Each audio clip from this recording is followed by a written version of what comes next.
May 4th, 1821. Longwood House, Saint Helena.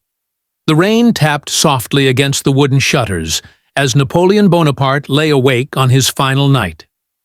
A single candle burned beside him, its flame trembling in the damp island air. The once Emperor of France, the man who redrew maps and broke monarchies, stared at the ceiling above his narrow bed.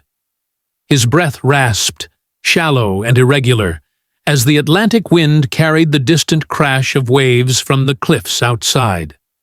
6 years had passed since he was exiled here, to a remote British-controlled island lost in the middle of the ocean. Now, 51 years old, drained by illness, he could feel the walls closing in. The conqueror, who once slept beneath stars on battlefields, now struggled to swallow a sip of water. A pain throbbed beneath his ribs. He whispered to himself, voice trembling, "So this is how it ends." Saint Helena had become his prison. Guards watched every door. Letters were censored. His freedom measured in footsteps along a muddy trail. The world above moved on without him. France bowed to new rulers, his armies gone, his glory turned to memory. Yet inside his fading mind, battles still raged, Austerlitz rising like fire, Waterloo falling like ash. His loyal companions, Napoleon, Bertrand, and Marchand, stood nearby, silent. They saw his skin pale, his fingers trembling, his mind drifting between lucidity and dream. They knew death had entered the room. Napoleon lifted his head and whispered that he wanted to write. They gave him paper. With shaking hands, he scribbled a final sentence. France. Army. Head of the army. Josephine. 4 fragments. Love, power, identity, loss. Outside his door waited a darker truth. Whispers among the men had become constant. Was Napoleon dying naturally, or was he being slowly poisoned?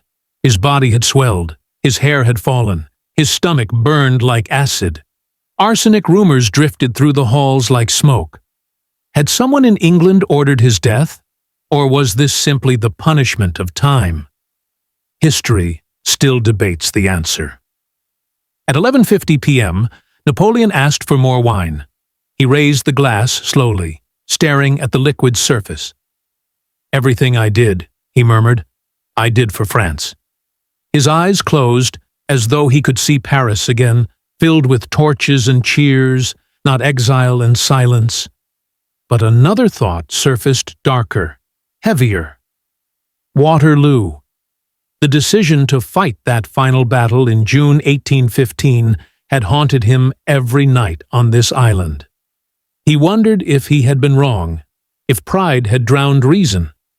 He wondered if retreat might have saved France, saved his throne, saved his life. "History will judge," he whispered.